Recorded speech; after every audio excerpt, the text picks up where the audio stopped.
السلام علیکم ورحمۃ اللہ وبرکاتہ۔ رب اشرح لی صدری ویسر لی امری واحلل عقدۃ من لسانی یفقہوا قولی۔ اللہم فقہنا فی الدین، اللہم انی اسألک علما نافعا وعملا متقبلا ورزقا طیبا۔ ہم نے لاسٹ ٹائم آیات میں دیکھا تھا کہ اللہ تعالیٰ نے پوچھا ہے کہ تم اللہ تعالیٰ کی کس کس نعمت کا انکار کرو گے، کیا کیا تم استعمال نہیں کرتے، پھر دینے والے کو بھول جاتے ہو، کدھر کدھر سے تم نظر چراؤ گے، جدھر بھی دیکھو گے، مشرق میں، مغرب میں، سمندروں میں، زمین میں، تمہیں اللہ ہی اللہ نظر آئے گا۔ کیا کچھ بنا ڈالا اس نے تمہارے لیے۔ لیکن آگے اللہ تعالیٰ نے کیا فرمایا ہے؟ کل من علیہا فان، سب کے سب جو اس زمین پر ہے نا فنا ہو جائیں گے۔ جتنا فائدہ تم نے اٹھانا ہے اٹھا لو، لیکن یہ یاد رکھنا، اچھا یہ نہیں فرمایا کہ سب کو موت آ جانی ہے، فرمایا سب کا سب جو بھی ہے فنا ہو جائے گا۔ فنا مطلب مٹ جانا، سب نے مکمل طور پر ختم ہو جائے گا۔ ساری چیزیں جس میں آج تم اتنا کھو گئے ہو نا کہ تمہیں رب ہی یاد نہیں رہتا، ان نعمتوں کو تم مانتے نہیں ہو، اور اگر مانتے بھی ہو تو شکر گزاری کی توفیق تمہیں ملتی نہیں۔ تم استعمال کر رہے ہو ان نعمتوں کو، انجوائے کرتے ہو، لیکن یاد رکھنا سب مٹ جائے گا، یہ دنیا ختم ہو جائے گی۔ اب یہ صورت آہستہ آہستہ جا رہی ہے آخرت کی طرف، اور دنیا اور آخرت کے بیچ میں کیا ہے؟ فنا، موت۔ موت کی بات آ گئی نا۔ انسان کی فنا بس اس کے جسم کی فنا ہے، اس کی روح کی فنا تو نہیں ہے۔ باقی سب چیزوں نے تو ختم ہو ہی جانا ہے۔ انسان کو احساس دلایا گیا کہ دیکھو ان چیزوں میں نہ کھو جانا، یہ بس تمہارے فائدے کے لیے بنائی گئی ہیں۔ ایک دن دینے والے کی طرف تمہیں لوٹنا ہے، اور وہ دینے والا وَيَبْقَى وَجْهُ رَبِّكَ ذُو الْجَلَالِ وَالْإِكْرَامِ، وہ ذات جس کو فنا نہیں ہے، باقی رہے گا اس کا چہرہ، آپ کے رب کا جو بڑی شان و عزت والا ہے۔ چہرے سے مطلب یہاں پہ اس کی ذات جو ذو الجلال والإکرام ہے، جلال والا ہے، اکرام والا ہے، آنر والا ہے، بہت سخاوت والا ہے، دینے والا ہے، جس کی تکریم بھی ہو، جس کی عزت بھی ہو اور سخاوت بھی ہو۔ یہ دنیا تو فنا ہو جائے گی، جتنی نعمتیں تمہیں ملی ہوئی ہیں نا وہ بھی فنا ہو جائیں گی، لہٰذا اس میں کھو کر اس دینے والوں کو نہ بھولنا، اس کی شکر گزاری میں جھکے رہنا۔ وہ رب کی ذات جس کے پاس تمہیں لوٹنا ہے اس کو فنا نہیں ہے۔ اچھا اسماء الحسنہ میں آپ نے اللہ تعالیٰ کا نام پڑھا ہوگا الباقی، تو وہ یہیں سے ہے وَيَبْقَى وَجْهُ رَبِّكَ ذُو الْجَلَالِ وَالْإِكْرَامِ۔ یہ جو وجہ کا لفظ ہے نا، اللہ تعالیٰ نے دیکھیں اپنی آنکھوں کا، انگلیوں کا، پنڈلی کا، چہرے کا قرآن میں ذکر فرمایا ہے۔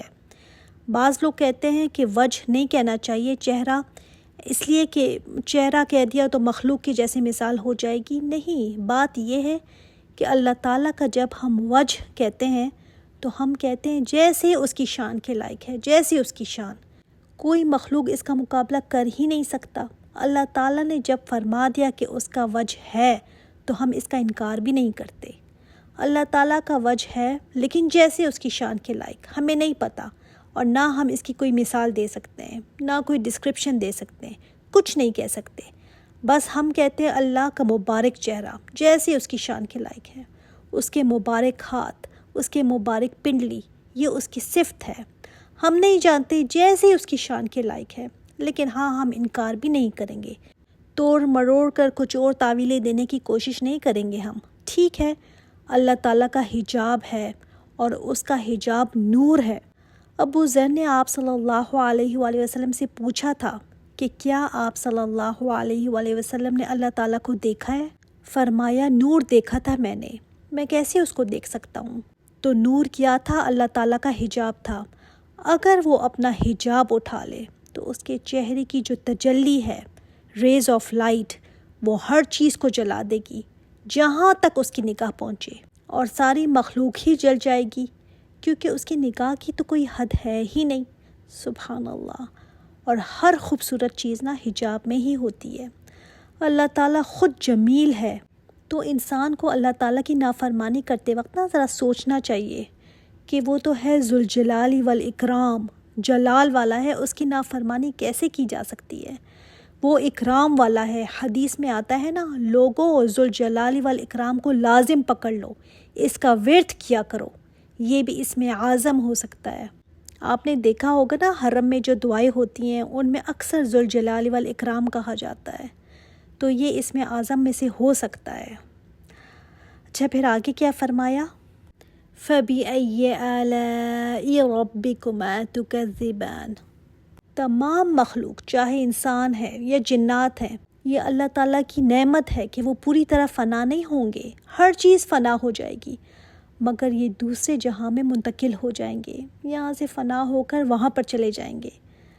تو یہ اللہ تعالیٰ کی نعمت ہے نا کہ انسان کو یہ اتنا اشرف المخلوقات بنایا گیا، تو ایسے ہی نہیں فنا ہو جائیں گے، لیکن باقی تم جس کے پاس بھی جاؤ گے وہ تو سب فنا ہونے والے ہیں۔ یسألہ من فی السماوات والارض، اسی سے مانگتا ہے، اسی کے در کے سوالی ہے جو بھی آسمانوں میں ہے اور زمین میں ہے۔ ہم نے بنا دیا نبی کے در کے سوالی ہیں، اللہ تعالیٰ نے کیا فرمایا ہے؟ مانگتا ہے اسی سے جو بھی آسمانوں میں ہے اور زمین میں ہے، سب اسی سے مانگتے ہیں۔ اب کوئی کہہ سکتا ہے نا کافر تو اس سے نہیں مانگتے، مشرک تو اس سے نہیں مانگتے، تو اس کے دو جواب ہیں۔ ایک تو یہ کہ جب بھی ہم بات کرتے ہیں نا وہ میجورٹی کی بات کی جاتی ہے، ایکسیپشنل چیز کو چھوڑ دیا جاتا ہے۔ پھر یہ کہ کافر بھی اپنی زبان قول سے تو نہیں مانگتا، ہاں لیکن زبان حال سے وہ بھی مانگ رہا ہوتا ہے، اس کا جسم اللہ تعالیٰ سے ہی مانگتا ہے، محتاج ہے وہ اللہ کا، اس کو رزق اللہ ہی دیتا ہے۔ ایک ہوتا ہے نا زبان قول مطلب بول کے مانگنا، اور ایک ہوتا ہے زبان حال، اس کی حالت مانگ رہی ہوتی ہے، اس کی حالت ایسی ہے کہ وہ محتاج ہے، سروائیو کر ہی نہیں سکتا اللہ کے دیے بغیر، زندہ ہی نہیں رہ سکتا، نہ چل پھر سکتا ہے، نہ کھا پی سکتا ہے۔ پھر مصیبت کے وقت تو کافر کی زبان سے بھی نکلتا ہے او گاڈ ہیلپ می، سخت ترین وقت میں اس کے منہ سے خود ہی بخود ہی یہ نکلتا ہے، اندر کی فطرت جاگ اٹھتی ہے نا، تو سب اسی سے مانگتے ہیں، اس کی رحمت کے محتاج ہیں، اس سے مغفرت مانگتے ہیں۔ آسمان والے بھی اسی سے مانگتے ہیں، فرشتے اپنے لیے نہ صحیح لیکن ایمان والوں کے لیے مغفرت مانگتے رہتے ہیں۔ کل یوم ہوا فی شأن، ہر دن وہ ایک نئی شان میں ہے، مطلب ہر دن وہ کچھ نہ کچھ امپورٹنٹ کر رہا ہے، ہر دن وہ کسی نہ کسی امپورٹنٹ چیز میں مشغول ہے، اور مطلب اس کا یہ بھی ہے کہ یہ اس کی شان ہے کہ وہ زندہ کرتا ہے، مارتا ہے، عزت دیتا ہے، ذلت دیتا ہے، رزق دیتا ہے، جس کو چاہے رزق دے، جس سے چاہے روک لے، شان ہے یہ اس کی۔ ابن عباس سے مروی ہے کہ اللہ تعالیٰ گناہوں کو معاف کرتا ہے، غم دور کرتا ہے، کسی قوم کو بلند کرتا ہے، کسی قوم کو نیچا کر دیتا ہے، اور اس کا معنی یہ بھی کیا گیا ہے کہ اس کی شان ہے دنیا میں بھی اور آخرت میں بھی۔ دنیا میں اللہ تعالیٰ کی شان یہ ہے کہ وہ لوگوں کو حکم دے اور کسی کام سے منع کر کے ان کو آزمائے اور عطا کرے اور روک دے، اور قیامت کے دن اس کی شان یہ ہے کہ وہ جزا دے، حساب لے، ثواب دے۔ یعنی یہ نہیں کہ اس نے انسانوں کو پیدا کر کے چھوڑ دیا ہو، نہیں نہیں، ہر دم وہ ایک نئی شان میں ہے۔ اور یومن کا جو لفظ ہے وہ ہم سوچنے لگیں کہ ہمارے دن جیسا ہے، نہیں، بلکہ یوم یہاں ٹائمنگ کے لیے آ رہا ہے۔ ہمارا جو دن ہے وہ تو 24 آورز کا زمین کے لیے ہے نا، اللہ تعالیٰ کے ہاں دنوں کی کیا صورتحال ہے ہم نہیں جانتے، ہمارا ہزاروں سال اس کا ایک دن ہے یا ہمارے 50,000 سالوں پر اس کا ایک دن ہے، کیا کیفیت ہے ہم نہیں جان سکتے۔ تو بس وہ ہر آن ہر وقت کسی نہ کسی چیز میں مصروف ہے، کسی نہ کسی چیز کی ٹیک کیئر کر رہا ہے۔ کوئی پتا بھی گرتا ہے نا تو اس کو اس کا بھی علم ہے، کوئی دانہ بھی پھوٹتا ہے نا تو وہ بھی جانتا ہے۔ فَبِأَيِّ آلَاءِ رَبِّكُمَا تُكَذِّبَانِ، تو تم اپنے رب کی کون کون سی نعمتوں کو تم دونوں جھٹلاؤ گے؟ یہ بھی اللہ تعالیٰ کا کرم ہے نا کہ وہ ہر دن ایک نئی شان میں ہے، ہر دن ایک نئے کاموں کو ظاہر فرماتا ہے، ہر دن کام کر رہا ہوتا ہے۔ آج اگر کوئی کام نہیں ہوا تو ہو سکتا ہے کل ہو جائے، پرسوں ہو جائے۔ ہم اپنے دنوں کے لحاظ سے بات کریں اگر تو اللہ اکبر۔ سَنَفْرُغُ لَكُمْ أَيُّهَا الثَّقَلَانِ، اب یہ بات شفٹ ہو رہی ہے آخرت کی طرف۔ فرمایا أَيُّهَا الثَّقَلَانِ، کون ہے یہ ثقلان؟ دو بوجھ، بوجھوں سے مراد انسان اور جن۔ یہ مطلب نہیں ہے کہ یہ بہت بھاری مخلوق ہیں، نہیں، اور بھی ان سے زیادہ بھاری مخلوقات ہیں۔ پھر ثقلان کیوں کہا گیا؟ کیونکہ ان کی اہمیت سب سے زیادہ ہے نا، جیسے میں نے آپ کو پہلے بھی بتایا تھا کہ یہ مکلف ہیں، ان پر تکلیف کا بوجھ ڈالا گیا ہے، حساب کتاب کا، تو کہا گیا اے بوجھو ہم تمہارے لیے جلدی سنفرغو میں جو سین آیا ہے، ہم تمہارے لیے جلدی ہی فارغ ہونے والے ہیں، تمہارا حساب کتاب کرنے والے ہیں ہم، یعنی قیامت دور نہیں ہے، حساب کتاب شروع ہونے ہی والا ہے۔ سنفرغو ان قریب ہم فارغ ہونے والے ہیں۔ تو کیا ابھی اللہ تعالیٰ مصروف ہے کہ اس نے فارغ ہونا ہے حساب کے لیے؟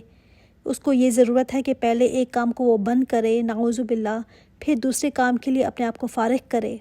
جیسے ہم کرتے ہیں نا، کہتے ہیں ابھی میں بڑی مصروف ہوں، ابھی نہیں، اس کام سے فارغ ہو کر نا میں ابھی کرتی ہوں، یہ کام کر کے تمہارا کام کروں گی، کہتے ہیں نا ایسے۔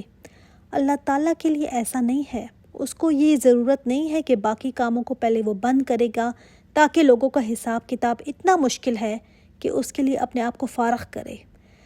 ابن عباس نے اس کی تفسیر میں یہ بیان فرمایا ہے کہ یہ ایک دھمکی ہے لوگوں کے لیے کہ ٹھہر جاؤ، میں ابھی ساری توجہ تمہاری طرف کرنے والا ہوں، ٹھہرو تم ذرا۔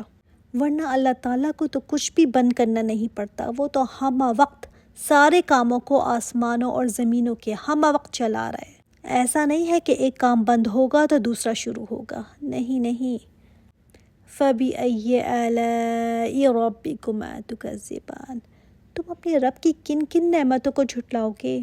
اللہ تعالیٰ کی یہ کتنی بڑی قدرت ہے نا کہ وہ سب کا حساب کتاب ایک وقت میں لے گا، اور اس کے لیے بہت آسان ہے یہ۔